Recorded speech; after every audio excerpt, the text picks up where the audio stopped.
تمام صحابہ کے درمیان سب سے بڑا مرتبہ سیدنا صدیق اکبر رضی اللہ عنہ۔ پھر اس کے بعد مرتبہ ہے، یہ میں عقیدہ بیان کر رہا ہوں، اس کے بعد موضوع کی طرف چلیں گے۔ سیدنا صدیق اکبر خلفائے راشدین یہ سب سے افضل نمبر آتا ہے، پھر عمر فاروق کا، پھر عثمان غنی کا، پھر مولا علی کا۔ یہ خلفائے راشدین میرے آقا کریم صلی اللہ تعالی علیہ وسلم کی ساری امت سے افضل ہے۔ صحابہ کرام سمیت اس کے بعد درجہ ہے عشرہ مبشرہ۔ عشرہ مبشرہ ان صحابہ کو کہا جاتا ہے جن کو نبی کریم صلی اللہ تعالی علیہ وسلم نے ایک ہی مجلس میں، ایک بیٹھک میں، ایک محفل میں جنت کی بشارت عطا فرمائی۔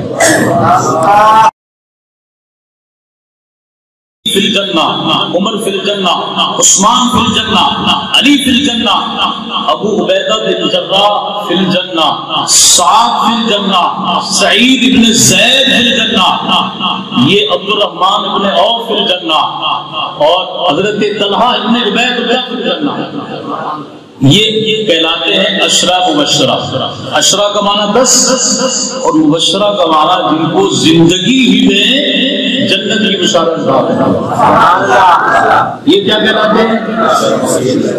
ان کا مرتبہ ہے تمام صحابہ سے زیادہ، ان کے خلفائے راشدین کے بعد۔ آگے چلے، اب مرتبہ ہے بدر والوں کا۔ اس کا مرتبہ ہے اصحاب بدر، وہ صحابہ کرام جو بدر میں شریک ہوئے، ان کا مرتبہ دیگر صحابہ سے زیادہ۔ آگے چلے تو احد والے جو غزوہ احد میں شریک ہوئے، ان کا مرتبہ دیگر صحابہ سے افضل۔ اور آگے چلیں تو پھر مرتبہ ہے بیعت رضوان والوں کا، حدیبیہ کے مقام پر جنہوں نے رب کے نیچے، جس کا ذکر رب کریم نے قرآن کریم میں فرمایا ہے، اس درخت کے نیچے جنہوں نے اپنا ہاتھ رسول اللہ کے ہاتھ میں دیا، جس کی منظر کشی رب کریم نے فرمائی ید اللہ فوق ایدیہم۔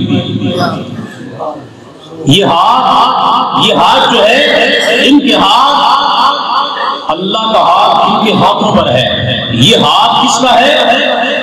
رسول اللہ کا ہے، رسول اللہ کا ہاتھ ہے۔ بیعت کس سے کر رہے ہیں؟ رسول اللہ سے کر رہے ہیں۔ صحابہ کرام کس کے ہاتھ میں ہاتھ دے رہے ہیں؟ پوجا بولیے رسول اللہ کے ہاتھ میں، لیکن اللہ فرما رہے ہیں کہ اللہ کا ہاتھ، اللہ کا ہاتھ آپ کے ہاتھوں پر ہے۔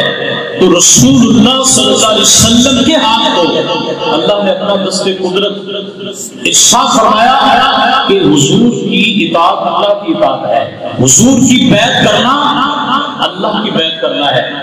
تو اب صحابہ کرام میں یہ جو مرتبہ ہے، یہ بیعت رضوان والوں، یہ ترتیب ہے اہل سنت کے نزدیک، یہ ہے درجوں کی ترتیب، یہ ہے افضل ہونے کی ترتیب۔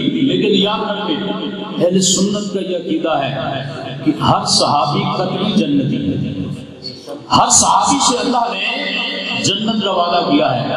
اور امام الصادقین، اصدق الصادقین، اشجع الاشجعین، امیر المؤمنین، خلیفۃ المسلمین، امام العاشقین سیدنا صدیق اکبر رضی اللہ تعالی عنہ، افضل البشر بعد الانبیاء، آپ کا یہ مقام ہے۔